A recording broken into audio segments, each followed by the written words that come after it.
Baik teman-teman semuanya, pada pertemuan kali ini kita masih membahas terkait materi kebudayaan nasional. Nah, kemarin kan sudah dibagi kelompok ya. Untuk yang maju presentasi kali ini akan diwakilkan oleh kelompok 1 terlebih dahulu. Kelompok satunya ada nggak? Ada Kak, sebentar ya. Sebelum kita melakukan presentasi, akan saya ulas kembali terkait dengan kebudayaan nasional, materi kebudayaan nasional ini.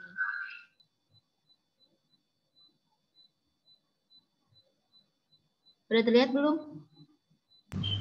Udah Kak. Nah, budaya Indonesia dalam perspektif geografi. Gimana sih geografi memandang kebudayaan nasional? Nah, yang seperti kita ketahui kemarin, saya sudah memberikan terkait jurnal yang tentang konsep kebudayaan untuk kalian rangkum, serta tema infografis juga. Nah, bagi yang belum mengumpulkan infografisnya, silakan dikumpulkan. Masih bisa untuk mengumpulkan. Karena kemarin saya juga sudah mengecek siapa yang sudah memberikan terkait rangkuman jurnal serta infografis, dan baru ada sekitar 7 orang yang memberikan infografisnya. Nah, bagi yang belum membuat, silakan dibuat dan silakan dikumpulkan. Karena gini, kenapa saya masih bisa menerima tugas kalian? Nilai PTS kalian kemarin tuh semuanya pada di bawah KKM. Hampir nilai PTS kalian itu di bawah KKM. Jadi kalau misalkan kalian tidak mengikuti PJJ, tidak mengumpulkan tugas, dan nilai PTS kalian juga kecil, ya kemungkinan rapot kalian pun akan hancur nilainya.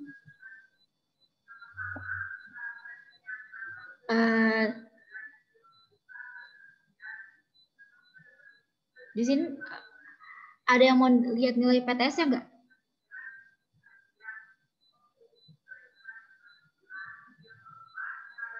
Pada mau lihat nilai PTS-nya nggak? Mau Kak. Tapi harus mengerjakan tugasnya ya. Enggak Kak. Yang belum dikerjakan. Terus saya pantau kalian. Kalian ini benar-benar nilainya kemarin tuh semua jatuh banget.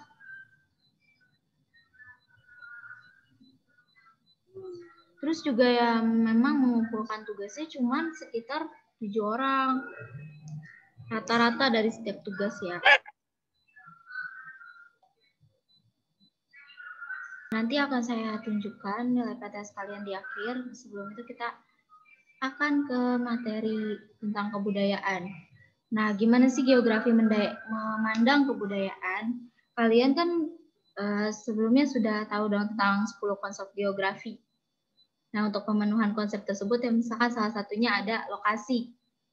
Nah, itu lokasi itu di mana tempat manusia berada. Ketika manusia itu berada, kan dia pasti akan menempati suatu lokasi, kan ruang, kan seperti kita tahu bahwa kebudayaan itu merupakan hasil cipta karsa yang dimana itu ada hubungannya dengan keterkaitan ruang juga, di mana ruang itu pasti ada lokasi dan juga ada manusianya. Ketika ada manusia pasti akan ada menimbulkan kebudayaan. Lalu jarak itu merupakan pembatas dalam kebudayaan. Nah, ketika jarak yang hampir berdekatan, maka kebudayaannya pun bisa saja hampir sama. Di sini ada contohnya kebudayaan Betawi. Itu Betawi itu kan di Jakarta. juga berdekatan dengan wilayah Tangerang yang contohnya kayak kebudayaan Cina Benteng. Nah, itu kebudayaan, di antara kebudayaan itu kan hampir mirip. Lalu berikutnya ada keterjangkauan. Nah, dalam kajian kebudayaan, beberapa suku itu memiliki medan keterjangkauan yang jauh, contohnya seperti suku Bugis. Dia itu memiliki keterjangkauan kebudayaan yang cukup luas. Padahal induknya di Bugis kan. Kayak gitu. Terus ada pola. Beberapa kebudayaan memiliki pola persebaran seperti sebaran penutur bahasa di daerah Banten yang sama dengan Jawa. Seperti itu. Contohnya kayak saya tinggal di Tangerang kan. Saya tinggal di Tangerang dan beberapa di daerah saya seperti di daerah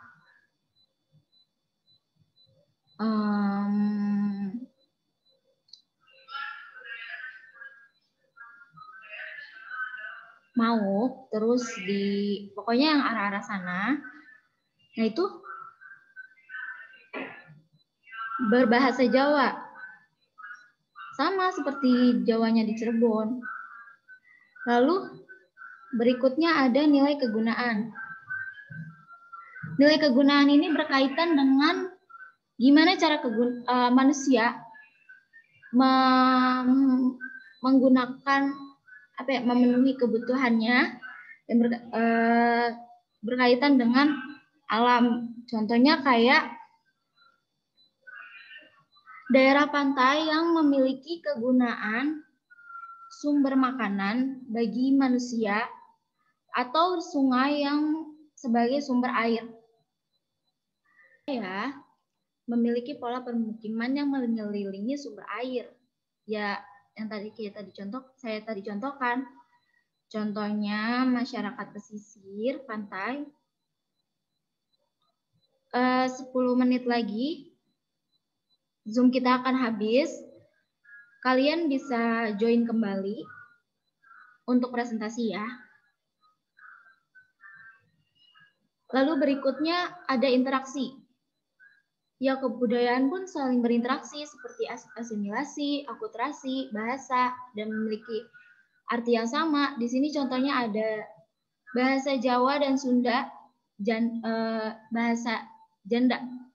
Kata janda itu ketika di bahasa Jawa dengan Sunda itu sama, yaitu randa atau rondo. Kayak gitu. Terus ada defisiensi area, yang dimana budaya lain dengan daerah lain memiliki identitasnya masing-masing, memiliki ciri khas masing-masing. Lalu berikutnya ada keterkaitan ruangan. Keterkaitan ruangan ini memiliki pengaruh bagi kebudayaan itu sendiri. Kalian sebelumnya belajar materi litosfer, di mana daerah Sumatera itu memiliki morfologi yang bergunung-gunung atau kita sebut dengan pegunungan barisan, yang menyebabkan bahasa di sana kan bahasa Melayu. Karena daerah morfologi tersebut, akhirnya tuntut mereka tuh kayak melafalkan atau ketika berbicara, suaranya itu akan lantang atau keras. Berbeda dengan halnya seperti di daerah Bandung yang memang dia kalau ngomong tuh lebih halus seperti itu, ataupun di Jawa. Ada contoh Malaysia klaim tarif pendek balik. Mau sampai kapan klaim kayak gitu kan? Terus ada yang dimana itu merupakan dampak dari globalisasi itu sendiri. Contohnya kayak misalkan ini. Kalian suka musik barat ataupun suka musik Korea. Nah, banyak dari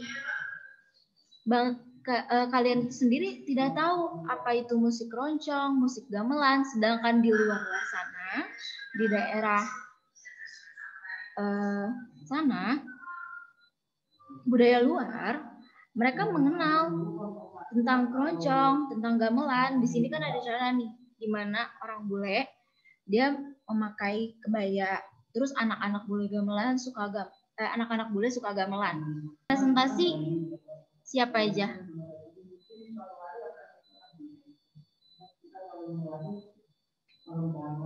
Yuk yang presentasi. Kelompok Saya satu. kelompok 1. Alif Kurnia. Iya, Chelsea. Lalu Zahwa, Fahri, sama Ahmad Fadilah. yang presentasi silahkan on cam. Iya.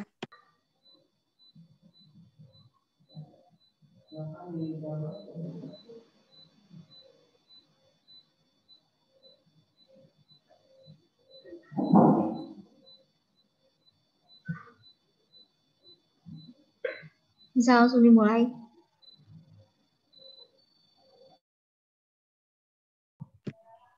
Assalamualaikum warahmatullahi wabarakatuh. Waalaikumsalam warahmatullahi wabarakatuh.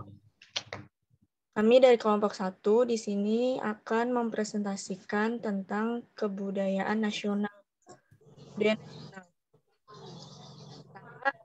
ada pendahuluan. Keanekaragaman budaya yang ada di Indonesia harus dipandang sebagai sebuah kekayaan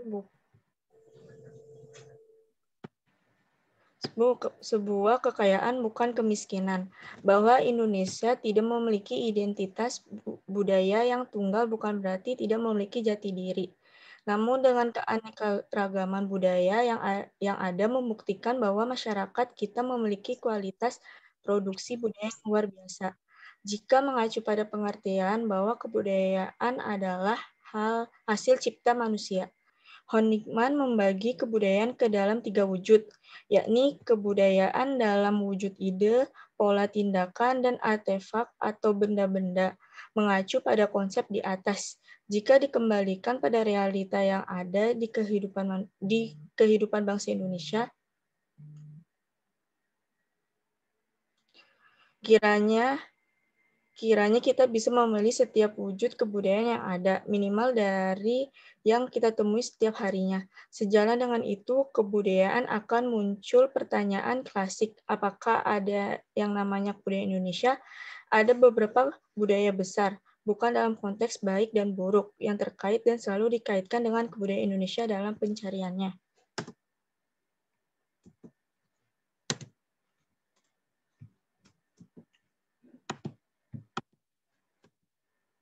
Yakni istilah budaya timur, dominasi sebuah budaya lokal dan pengaruh Islam sebagai agama mayoritas. 2. Pembentukan kebudayaan Indonesia. Kebudayaan atau kultur adalah keseluruhan pemikiran dan benda yang dibuat atau diciptakan oleh manusia dalam perkembangan sejarahnya.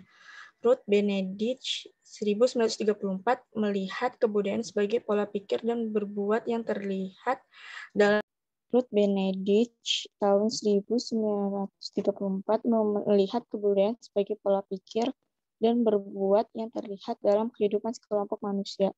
Dan yang membedakannya dengan kelompok lain, para ahli umumnya sepakat bahwa kebudayaan adalah perilaku dan penyesuaian diri manusia berdasarkan hal-hal yang dipelajari atau learning behavior. Kebudayaan juga dapat dipahami sebagai suatu sistem, ide, atau gagasan yang dimiliki suatu masyarakat lewat proses belajar dari dijadikan acuan tingkah laku dalam kehidupan sosial bagi masyarakat tersebut. Suatu proses awal. 1. Timbulnya rasa persatuan bangsa. Indonesia mempunyai sejarah tertulis yang dimulai sejak abad ke-4 Pada dasarnya, penduduk Indonesia dianggap terdiri dari masyarakat dengan kebudayaan-kebudayaan suku bangsa lokal yang hanya sedikit berhubungan satu dengan yang lain. Ketika Kepulauan Nusantara menjadi suatu bagian integral dalam perdagangan Asia, dengan rute perdagangan yang merentang dari Asia Barat Daya dan Asia Selatan ke Tiongkok. Dan ketika pada abad ke-4 dan ke-5, rempah-rempah dari Kepulauan Indonesia seperti merica, cengkeh, pala, menjadi komoditi penting dalam ekonomi dunia kuno. Keterlibatan dalam perdagangan rempah-rempah, meningkatkan mobilitas antar pulau di kalangan penduduk Nusantara. Mereka yang tinggal di daerah-daerah strategis dalam jaringan perdagangan antar pulau seperti Sulawesi Selatan, Pantai Timur, dan Barat, Pulau Jawa, Sumatera Selatan, Malaka, Aceh, kemudian tampaknya menjadi negara-negara atau kerajaan-kerajaan dagangan kecil, tergantung keadaan. Mereka mungkin telah mengalami persaingan keras, namun merupakan negara-negara tetangga yang bekerja sama pula. Negara-negara ini terpusat pada kota-kota pelabuhan dan pada umumnya tidak memiliki daerah pedalaman yang luas maupun penduduk yang padat. Geografis yang membagi wilayah di Indonesia atas kurang lebih 3.000 pulau yang tersebar di suatu daerah ekuator sepanjang kurang lebih 300 mil dari timur ke barat dan lebih dari 100 mil dari utara ke selatan, merupakan faktor yang sangat besar pengaruhnya terhadap terciptanya pluralitas suku bangsa di Indonesia. Ketika nenek moyang bangsa Indonesia yang sekarang ini mula-mula sekali datang secara bergelombang sebagai imigran dari daerah yang sekarang kita kenal sebagai daerah Tiongkok Selatan pada kira-kira 2000 tahun sebelum Masehi, keadaan geografis serupa itu telah memaksa mereka untuk harus tinggal menetap di daerah yang terpisah satu sama lain. Isolasi geografis yang demikian di kemudian hari mengakibatkan penduduk yang menempati suatu pulau atau bagian dari suatu di Nusantara ini tumbuh menjadi kesatuan suku bangsa. Pada tahun 1930, para intelektual dan pemerhati sosial di Indonesia telah mulai merembuk dan berusaha menemukan konsep yang paling tepat untuk kebudayaan nasional ini. Keajegan konsep kebudayaan nasional ini dianggap penting karena selain di dalamnya termuat berbagai pedoman nilai juga mencerminkan simbol identitas bangsa sebagaimana tertuang dalam UUD 1945. Lanjut, Kak.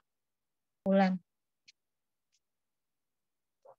Gelombang perpindahan penduduk dari dataran Cina sebagai awal keberadaan masyarakat Indonesia sangat mewarnai perkembangan masyarakat Indonesia. Pada masa-masa selanjutnya, keadaan ini berlangsung pada zaman prasejarah. Rentangan yang luas dari bumi Indonesia yang terdiri dari ribu-ribu pulau menyebabkan masyarakatnya hidup secara terpisah, namun bukan berarti tidak ada hubungan sama sekali di antara mereka. Dengan letak geografisnya yang strategis juga ditunjang oleh kekayaan alam yang melimpah banyak menarik minat bangsa-bangsa lain untuk berusaha menguasainya. Tidak heran bahwa dalam sejarah perjalanan bangsa Indonesia banyak diwarnai dengan kunjungan-kunjungan perniagaan sampai pada pendudukan wilayah Indonesia oleh bangsa asing. Terima kasih untuk kelompok 1. Silakan bagi ada yang ingin bertanya, silakan. Mau nanya dong. Mau nanya, Kak. Iya, nanyanya kelompok 1. Kelompok 1 ya. Mau nanya ke kelompok 1.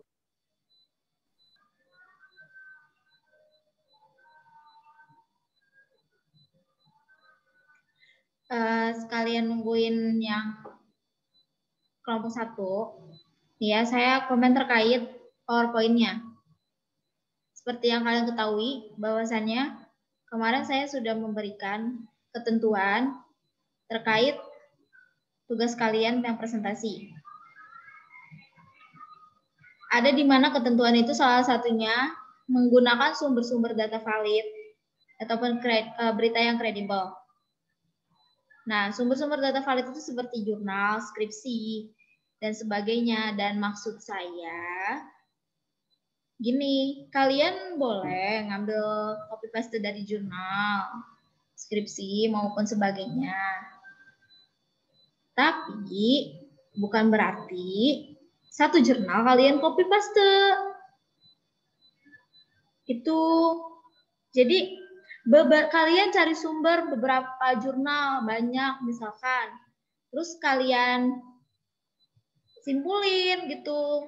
Kalian jangan di copy paste satu jurnal. Sampai ke sini nih, daftar isi. Maksudnya daftar pustaka.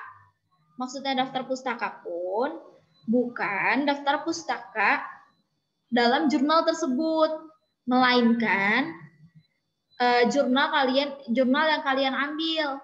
Misal kalian ngambil jurnal dari Benedict Anderson. Terus isi daftar pustakanya dia ada banyak ini. Nah, yang kalian ambil bukan daftar pustaka di dalam jurnal tersebut, melainkan isi daftar pustaka tersebut itu jurnal yang kalian ambil. Si Anderson ini tulis satu Benedict Anderson. Terus jurnal kedua kalian ngambil dari mana? Terus masukin lagi ke daftar pustaka. Ini loh jurnal kedua. Kayak gitu. Bukannya satu jurnal di copy paste.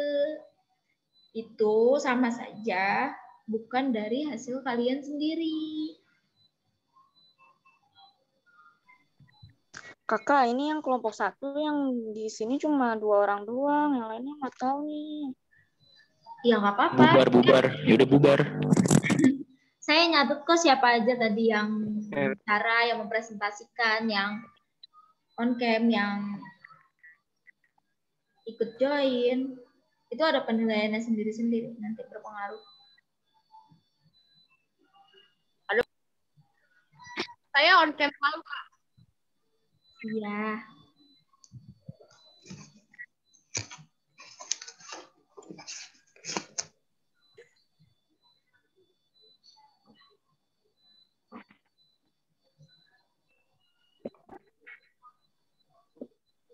Yang lain dulu dah.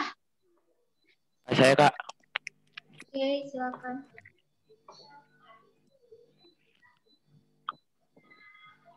Unsur budaya itu ada apa aja sih? Kelompok 1, silakan dijawab. Apa, Ada apa saja unsur budaya?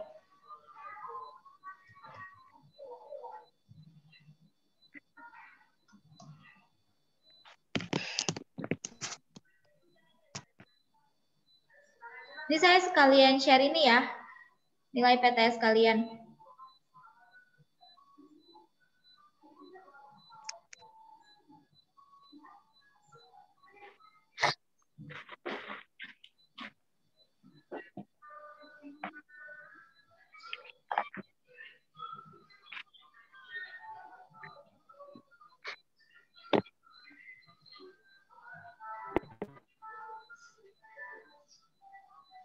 Gak susah kok soalnya. Kenapa? Iya, waktu kalian PTS kemarin ada kendala nggak? Atau soalnya ada yang susah, terlalu susah? Kakak. Lumayan Kak. Susah. Kadang itu ada yang kelewat gitu pertanyaannya. Ada yang apa? Ada yang kelewat kan apa sih kan kalau PTS kan nggak bisa di maksudnya yang ada salah gitu. Kita lagi Suaranya putus-putus loh. soalnya gitu. Nah, kayak urut gitu jadi nomor 1, 2, 3 gitu kalau misalnya. Belum Kak? Udah. Jadi tuh kalau PTS tuh kayak apa sih ya? Kalau nomor kita pencet tuh nggak bisa, jadi kayak udah keblok gitu loh jawabannya. Iya, memang. Terus juga kadang kepencet. Nggak sengaja Terus juga kepencet. kadang kepencet gitu Kak. Kalau iya, itu nyebelin banget.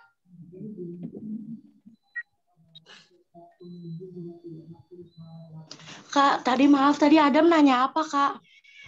Ada apa saja unsur budaya? Apa, Kak? Unsur-unsur budaya ada apa aja? Unsur-unsur budaya ada apa aja?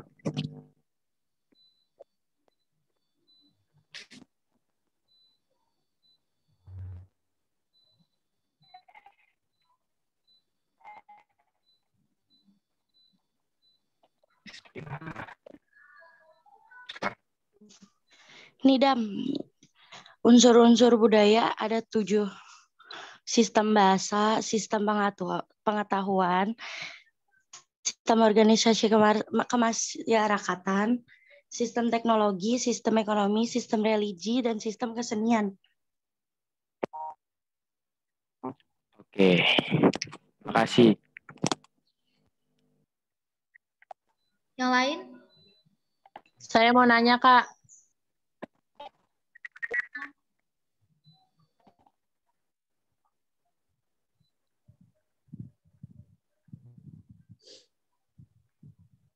Cepetan, X.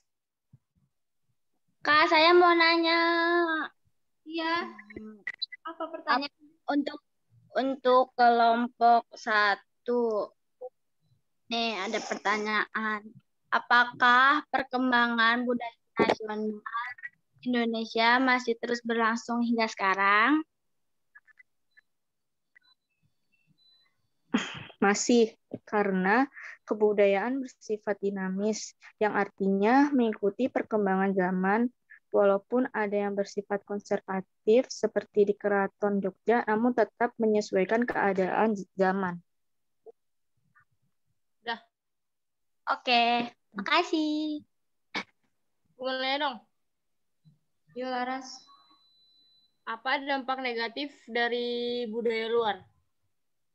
Kebudayaan luar gitu. Ya. Apa dampak negatif dari kebudayaan Dampak luar ya? negatif. Iya. Arif, dia jawab Arif. Dampak negatif kebudayaan luar, terkadang budaya luar membawa atau menganut pada paham sekuler, komunis, liberalis, dan lain-lain yang tidak cocok dengan budaya Nusantara dan ideologi Pancasila. Oke, makasih. Ada lagi yang ingin bertanya? Saya, Kak, tak dulu.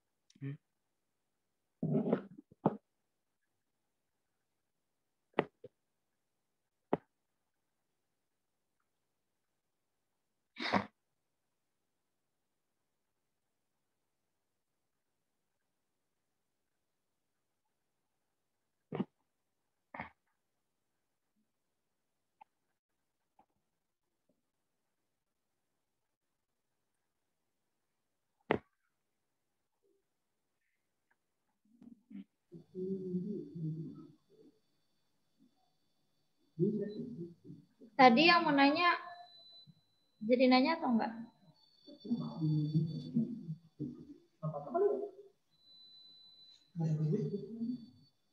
Depi jadi nanya nggak, Dep? Oh iya, tahu. Depi jadi nanya nggak? Bagaimana cara kita memilah-milah budaya dari luar? Dah. Caranya dengan yakin bahwa budaya kita yang terbaik, serta menggunakan pandangan ideologi Pancasila sebagai filter dari dampak negatif kebudayaan luar.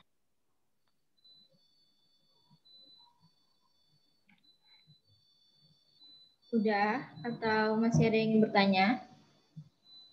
Udah, makasih.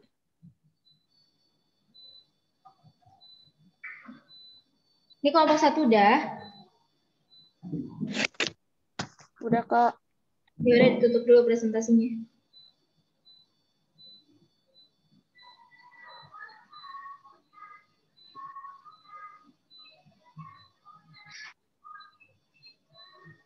Blackpink. Ditutup dulu presentasinya. Sekian dari kelompok 1. Sekian presentasi dari kelompok 1. Apabila ada kekurangan, mohon dimaklumi. Wassalamualaikum warahmatullahi wabarakatuh. Waalaikumsalam warahmatullahi wabarakatuh. Waalaikumsalam warahmatullahi wabarakatuh. Waalaikumsalam. Terima kasih, presentasinya sudah baik. Memang PPT-nya memang terlalu banyak tes dan tadi sudah saya sebutkan apa aja yang memang seharusnya ada di PPT. Tapi nggak apa-apa, itu udah bagus banget PPT-nya juga. Sudah baik dalam mempresentasikan. Dan karena waktunya juga udah sekitar 1 menit lagi, terus terkait nilai PTS yang kurang dari 74 atau kurang dari KKM, silakan lengkapin tugas-tugasnya. Yang belum merasa membuat tugas, silakan dilengkapin biar nilainya pas di raport nggak setidaknya bagus lah. Gitu. Jangan ancur-ancur banget. Karena nggak ada nilai remedial di PTS ini. Dan nggak tahu lagi apa yang akan membantu menaikkan nilai kalian selain dari nilai-nilai tugas kalian. Oke, baik. Sekian pertemuan kita kali ini. Kurang lebihnya mohon maaf. Wassalamualaikum warahmatullahi wabarakatuh. Waalaikumsalam warahmatullahi Waalaikumsalam warahmatullahi wabarakatuh. Sama-sama.